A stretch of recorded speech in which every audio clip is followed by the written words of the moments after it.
Mestinya lah hati yang dapat mengawal pribadi, mengawal tingkah laku, mengawal tindakan, mengawal pilihannya untuk selari dengan ucapannya itu. Maka orang seperti ini, setiap kali ucapan subhanallah walhamdulillah akan diberikan pahala sebesar itu. Hadis ini bukan sekadar nak membicarakan tentang besarnya pahala, tetapi jauh daripada itu. Sebenarnya hadis ini ada mesej satu lagi yang nak dijelaskan oleh Rasulullah sallallahu alaihi wasallam, iaitu Rasulullah nak memperkenalkan sifat Allah kepada kita. Siapakah Allah? Iaitu Rasulullah nak memperkenalkan melalui persoalan yang dibincangkan ini.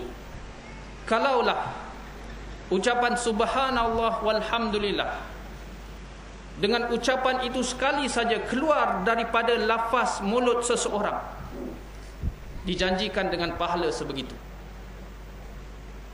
Bagaimana pula dengan kerajaan Allah? Bagaimana pula dengan kekuasaan Allah? Bagaimana pula dengan kehebatan Allah Subhanahu wa taala itu? Jauh lebih besar dan luas daripada itu. Dan inilah dia Allah nak memperkenalkan dirinya, yang begitu hebat kekuasaan Allah, begitu besar kekuasaan Allah dan kerajaannya, yang mana tidak ada sebab untuk kita untuk lari daripada memberikan kepatuhan dan ketundukan kepada Allah Subhanahu wa taala. Inilah dia akan pahala yang dijanjikan oleh Allah kepada orang yang sebenarnya, yang termasuk di kalangan qalilan ma tashkurun, sedikit di kalangan hamba Allah yang bersyukur.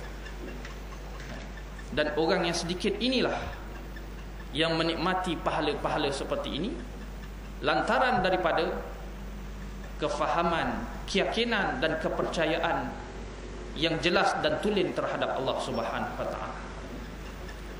Muslimin dan muslimat, pada hari ini, masa yang singkat ini, kita lihat renung satu hadis Rasulullah.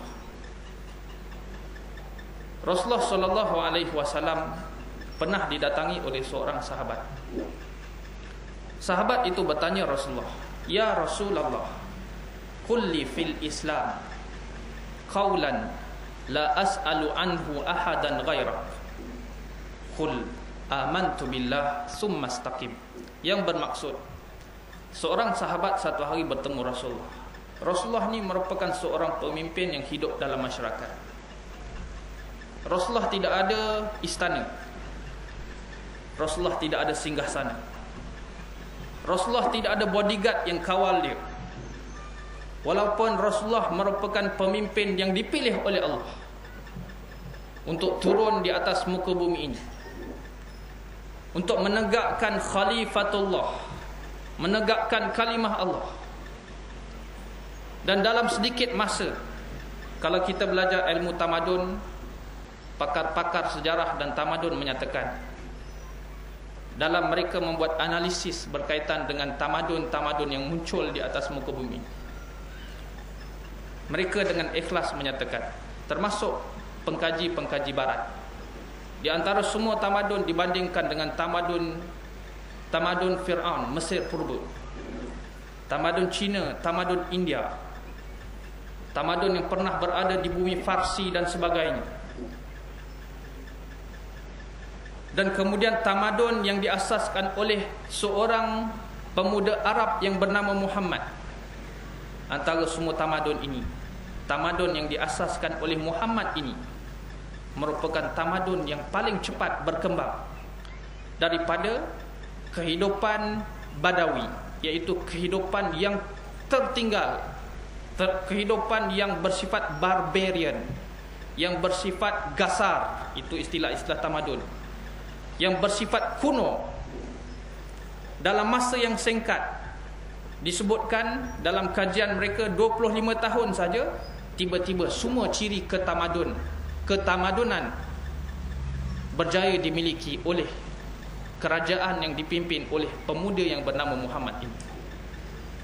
Berbanding dengan tamadun-tamadun lain, sebagai contoh tamadun Cina mengambil masa 2000 tahun lebih kurang untuk mencapai ciri-ciri itu. Daripada tahap yang tidak bertamadun kepada tamadun 2000 tahun. Tamadun Mesir purba mengambil masa lebih kurang 500 tahun, dan juga tamadun-tamadun lain kebanyakan mengambil hampir ribuan tahun. Tiba-tiba tamadun yang lahir daripada satu kawasan kering kontang, yang mana masyarakatnya merupakan masyarakat jahiliah, Arab kabilah Arab yang sentiasa berperang dan dahagakan darah, sehingga kan kerajaan besar pada ketika itu, Rom dan Farsi, tak pernah mengindahkan akan kawasan kering kontang ini. Sebab apa? Ia merupakan kawasan yang tidak ada sumber dan tidak ada harapan untuk membangunkan tamadun di situ. Tambahan pula masyarakatnya merupakan masyarakat yang ganas. Tiba-tiba lahir sebuah tamadun di situ, dipimpin oleh seorang pemuda Arab. Di kalangan Arab yang dikenali sebagai masyarakat yang ganas, tiba-tiba lahir seorang pemuda yang budiman, dan kemudian mencorakkan perubahan. Dan akhirnya masyarakat yang ganas itu menjadi masyarakat yang disebutkan oleh Allah, kuntum khaira ummah ukhrijat linnas ta'muruna bil ma'ruf wa tanhauna 'anil munkar wa tu'minuna billah. Yang bermaksud, kamu adalah sebaik-baik ummah yang dikeluarkan daripada spesies manusia ini. Kamu menyeru kepada kebaikan dan mencegah kemungkaran, dan kamu beriman kepada Allah. Al-Imam Ibn Kathir di dalam tafsirnya menyatakan bahawa ayat ini dikhususkan kepada Rasulullah dan para sahabat. Mereka adalah merupakan orang yang layak untuk mendapat label ini. Tetapi dalam masa yang sama, ayat ini secara umumnya boleh kena kepada sesiapa sahaja yang mencontohi Muhammad dan para sahabat yang dikhususkan dalam ayat ini. Maksudnya kita juga boleh mencapai label itu yang diberikan oleh Allah, bukan diberikan oleh manusia. Manusia kadang-kala ada yang dusta, cakap awak hebat, tapi jauh di sudut hatinya ucapan itu ucapan sinis. Ataupun dia kata kamu hebat, tapi ucapan itu penuh dengan dendam kesumat dan ada agenda untuk dijatuhkan. Tetapi Allah Subhanahu wa taala memiliki segala sifat-sifat kesempurnaan, dan tidak layak bagi Allah untuk memiliki apa-apa sifat-sifat yang bukan sifat kesempurnaan. Allah yang memberikan label ini kepada Rasulullah dan para sahabat, dan sesiapa sahaja yang ingin mencontohi akan Rasulullah dan para sahabat. Kita kembali kepada perbincangan kita hadis tadi. Jadi Rasulullah ini merupakan pemimpin yang hidup dalam masyarakat. Disebabkan itu kita lihat hadis-hadis, banyak hadis seperti ini. Rasulullah ditanya oleh sahabat, waktu siang ada, waktu malam ada, waktu petang, waktu dalam perjalanan ke medan perang, Rasulullah duduk seorang-seorang bawah pokok tamar, tak ada bodyguard, sedangkan dia panglima perang. Kadang-kadang sahabat bertemu Rasulullah di dalam masjid, dan ada banyak kisah menceritakan kalau sekiranya berlaku sesuatu perkara yang pelik di bumi Madinah, maka orang yang pertama keluar untuk mengetahui perkara itu ialah Rasulullah sallallahu alaihi wasallam. Pernah satu kisah berlaku Nabi Muhammad. Satu kisah berlaku gegaran daripada satu penjuru daripada penjuru Madinah. Menggegarkan Madinah. Orang semua terjaga, dan semua para sahabat, kebanyakan sahabat adalah merupakan pahlawan. Walaupun mereka tidak ada apa-apa, tetapi jauh dalam sudut hati mereka penuh dengan keinginan untuk berjihad. Semua keluar. Apabila sampai ke tempat punca sumber bunyi itu, tiba-tiba mereka nampak daripada jauh Nabi Muhammad baru balik. Dan kemudian Nabi Muhammad kata, tak ada apa, aku dah tengok dah. Nabi Muhammad sampai dulu, pemimpin sampai dulu. Kalau kita nak tahu Nabi Muhammad ni sampai ke Madinah, umur dia 53 tahun.